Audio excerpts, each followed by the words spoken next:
Colour പെൻസിൽസിൽ നമ്മളിന്ന് ആനിമൽസിനെ കുറിച്ചാണ് പഠിക്കുന്നത്. ഹെർബിവോറസ് ആനിമൽ, അതിന് ഹിന്ദിയിൽ ശാകാഹാരി ആനിമൽ എന്ന് പറയും. ശാകാഹാരി. മലയാളത്തിൽ ഇതിനെ സസ്യബുക്കുകൾ.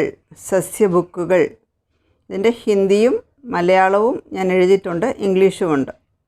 ക്യാമൽ, അതിൻ്റെ ഹിന്ദി ഊണ്ട്, മലയാളം ഒട്ടകം മരുഭൂമിയിൽ ജീവിക്കുന്നൊരു ആനിമലാണ്.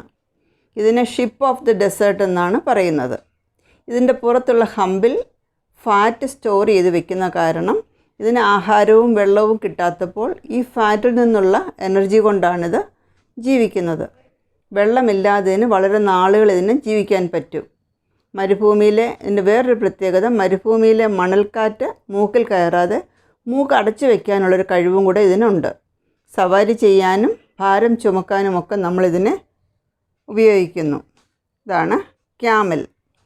അടുത്തത് യാക്ക്. അതിന് ഹിന്ദിയിലും യാക്ക് എന്നാണ് പറയുന്നത്, മലയാളത്തിലും യാക്ക് എന്നാണ് പറയുന്നത്. ഉയർന്ന മരനിലകളിലാണിത് ജീവിക്കുന്നത്. പാലിനും മാംസത്തിനും കൂടാതെ ട്രാൻസ്പോർട്ടേഷനും ഇതിനെ ഉപയോഗിക്കുന്നു. ഇതിൻ്റെ രോമം കത്തിരിച്ച് നമ്മൾ സ്വെറ്റർ മുതലായ വൂളൻ ക്ലോത്ത്സ് നമ്മൾ ഉണ്ടാക്കുന്നു. മങ്കി, ഇതിന് ഹിന്ദിയിൽ ബന്ദർ, മലയാളം കുരങ്ങ്. ഇത് മരങ്ങളിൽ ജീവിക്കുന്നൊരു ജീവിയാണ്. ഇത് ചിലപ്പോഴൊക്കെ മനുഷ്യരെ പോലെ പെരുമാറാറുണ്ട്. അതുകൊണ്ടാണ് നമ്മൾ അവരോട് വേഗം അടുക്കുന്നത്. അടുത്തത് ഗോട്ട്. ഹിന്ദിയിൽ ഇതിന് ബക്കറി, മലയാളത്തിൽ ഇതിനെ ആടെന്ന് പറയും. ആടിനെ നമ്മൾ പാലിനും മാംസത്തിനും വേണ്ടിയൊക്കെ വളർത്തുന്നൊരു മൃഗമാണ്. ഇത് വളരെ സ്നേഹമുള്ളതും കുട്ടികളോട് കൂട്ടുകാരെ പോലെ പെരുമാറുന്നതുമാണ്. ഷീപ്പിന് ഹിന്ദിയിൽ ഭേഡ്, മലയാളത്തിൽ ചെമ്മരിയാടിന് പാല്, മാംസം, കമ്പിളി മുതലായ ആവശ്യങ്ങൾക്കായിട്ടാണ് നമ്മൾ വളർത്തുന്നത്. ചെമ്മരിയാട്, ഷീപ്പ്. അടുത്തത് ഹോഴ്സ്.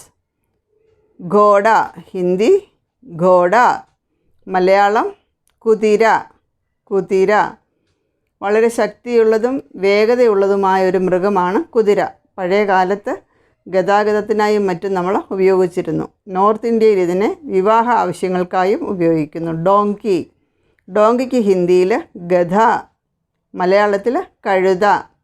പഴയ കാലം മുതലേ ഭാരം ചുമക്കാനും കൃഷിക്കും യാത്രയ്ക്കുമൊക്കെ ആയിട്ട് നമ്മൾ ഡോങ്കിയെ ഉപയോഗിക്കുന്നുണ്ട്. ഡോങ്കി, ഗധ, കഴുത.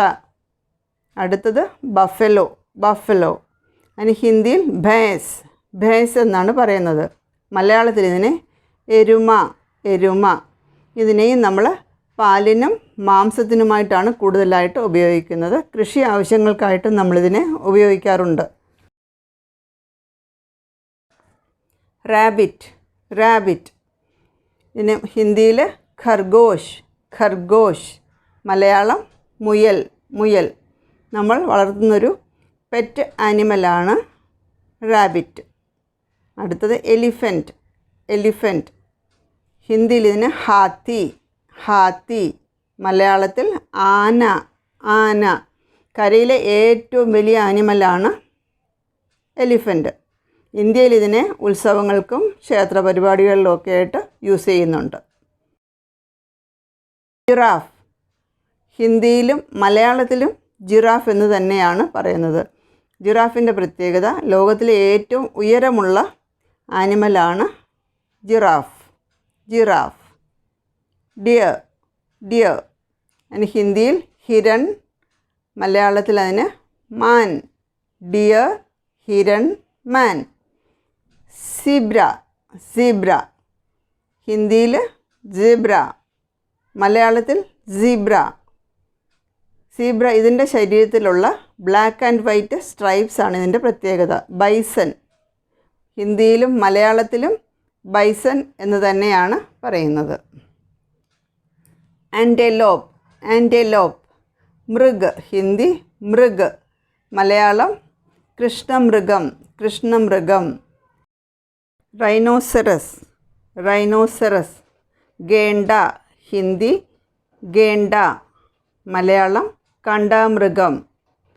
Hippopotamus, hippopotamus. ഹിന്ദി ജൽഹസ്തി, ജൽഹസ്തി, മലയാളം ഹിപ്പോപ്പൊട്ടാമസ്.